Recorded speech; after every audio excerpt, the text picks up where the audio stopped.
The woman my stepmother tried to erase from the family photos was the same woman who owned the building her daughter got married in. I didn't plan it that way. I want to be clear about that. I didn't buy that building thinking, someday this will matter. I bought it because it was a good investment. Because my mentor told me commercial real estate in secondary markets was where quiet money was made. And because I had spent 9 years learning to make decisions based on numbers instead of feelings. But life has a way of folding things back on themselves, and sometimes the fold is so precise, it almost feels like someone else designed it. My name is not on the family Christmas card. It hasn't been for 15 years. I stopped expecting it around the time my stepmother, Miriam, started referring to me as your father's daughter from before. Like I was a footnote. Like I was a typo someone forgot to correct. My dad remarried when I was 11. Her name was Miriam, and she came with 2 kids of her own, a son named Bryce and a daughter, Lacey. Bryce was fine. He mostly ignored me, which at 11 felt like the best I could hope for. Lacey was 9 and already understood, in the way some kids instinctively do, that her mother had claimed the territory. She watched me with those careful eyes whenever I sat in the good chair or reached for the last of something at dinner. I tried. I want you to know that. I set the table without being asked. I complimented Miriam's cooking even when it wasn't good. I drew Lacey pictures of horses because she liked horses, and she accepted them without looking at me and put them face down on her dresser. I learned early that effort, when it isn't wanted, is just noise. My dad, I still call him Dad, even now, even after everything, because he is the only dad I've ever had. My dad was not a cruel man. He was a tired man. He worked in insurance, middle management, the kind of job that takes something from you every day in small amounts, until one day you reach into your chest and find it mostly empty. He loved me in the way exhausted people love things. From a distance, with good intentions, and without the energy to protect what mattered. Miriam made the decisions. That was clear within 6 months of the wedding. What we ate, where we spent holidays, who got the bigger bedroom, when we moved into her cousin's old house in Dayton. I got the room next to the furnace. It was fine. I put up a poster of the Grand Canyon and told myself I'd go there someday. I did, eventually. I went alone. I stood at the south rim and cried in a way that had nothing to do with the view, and everything to do with it. When I was 14, my dad sat on the edge of my bed and told me that Miriam thought it would be better for family cohesion if I spent summers with my aunt in Columbus. My Aunt Rosie was wonderful. She taught me to drive. She fed me real food. She told me I was smart in a way that made me believe it. But I understood what the arrangement meant. I was being managed. I was being kept at a distance that felt easier for everyone involved. I went to Columbus every summer until I left for college. I got a partial scholarship to Ohio State, worked 20 hours a week at a coffee shop, and took out loans for the rest. My dad sent a card when I graduated. Inside he wrote, "We're proud of you," and I stared at that "we" for a long time. My 20s were hard in the way that early 20s are hard when you don't have a safety net. Scrambling, hopeful, sometimes humiliated, often alone. I worked in property management right out of college, mostly by accident. A friend knew someone who needed an assistant coordinator at a small commercial real estate firm in Columbus, and I was good at details, good at follow-through. Good at the kind of quiet competence that gets noticed slowly and then, all at once.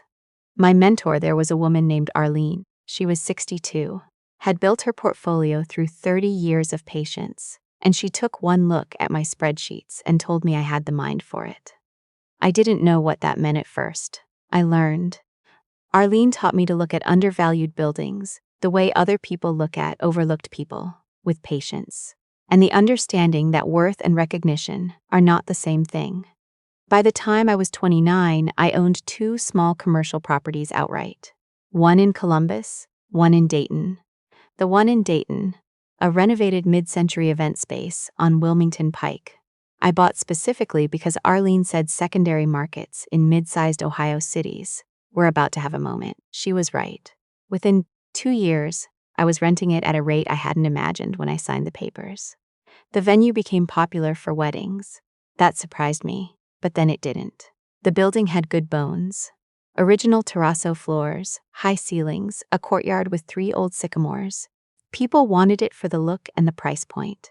I updated the HVAC, repainted the trim, hired a part-time property manager named Dwight, who handled the bookings, and I never had to think much about it. I found out Lacey was getting married in January of last year. I didn't find out from my dad. I found out from a Facebook post. A photo of her hand and a ring, the caption he asked, and I said yes, obviously, with a string of emojis. I wasn't following her. A mutual acquaintance from Dayton shared it. The way those things travel, the way news about people you're not supposed to care about still finds you. I sat with that information for a while. I felt something I couldn't name. Not quite jealousy, not quite grief. Something more like the sound a door makes when it closes in another room. Soft, final. I didn't reach out. There was nothing to reach out about. She wasn't my sister. We had never been sisters.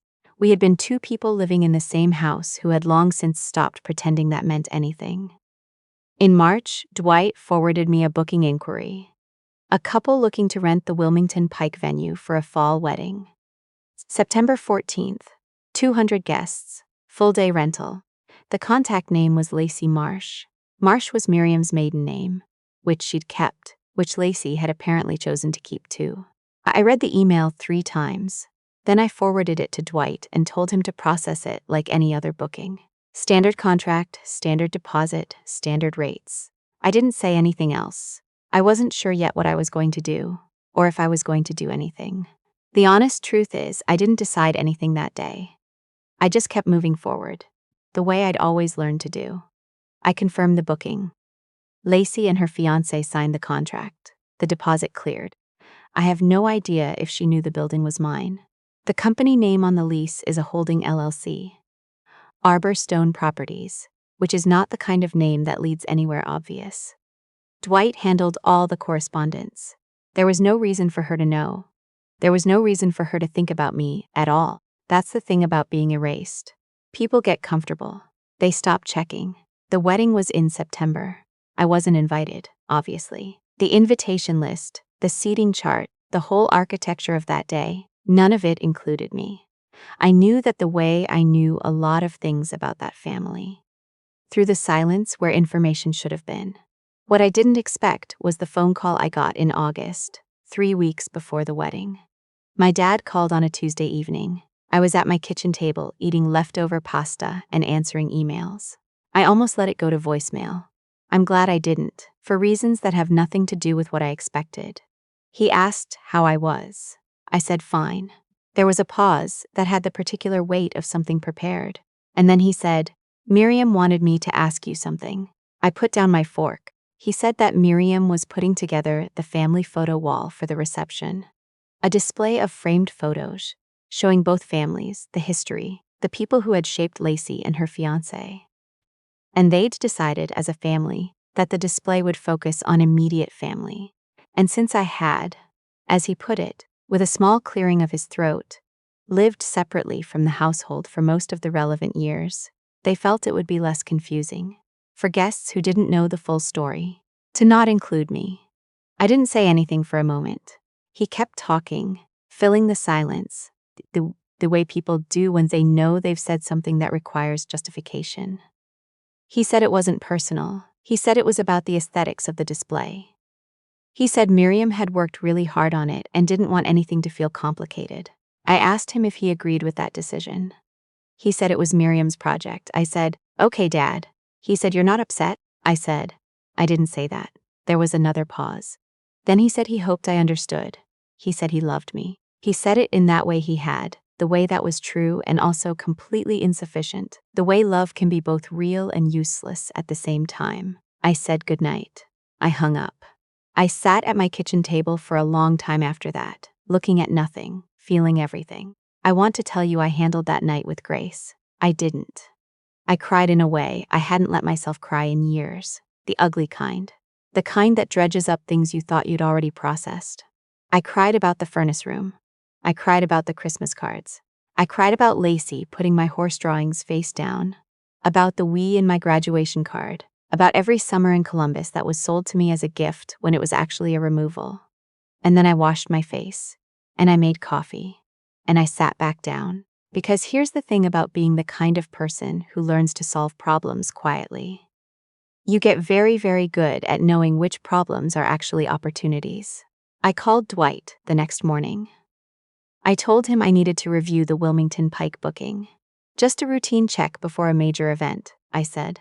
He sent over the contract, the correspondence, the floor plan Lacey's coordinator had submitted for setup approval. I looked at everything very carefully. The contract, as written, was airtight. They had paid in full. They had the space for the agreed hours. There was nothing to revoke, nothing to interfere with. I wasn't interested in causing a scene. I wasn't interested in ruining her wedding.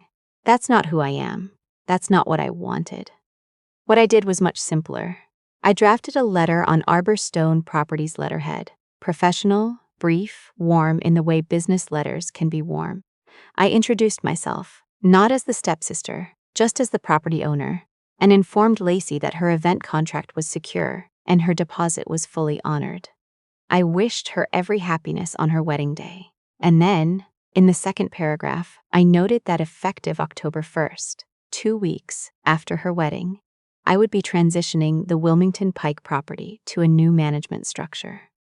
Rental rates would be adjusted to reflect current market value, which had increased significantly since the building's last assessment. Any future bookings, including the florist and catering company that I knew from the floor plan, used the building's prep kitchen for their storage contract, would need to be renegotiated at new rates. The florist was Miriam's friend. I knew that from the contract. Her name was in the vendor list. I also included a postscript. Just one line. I said, I hope the family photo wall turned out beautifully.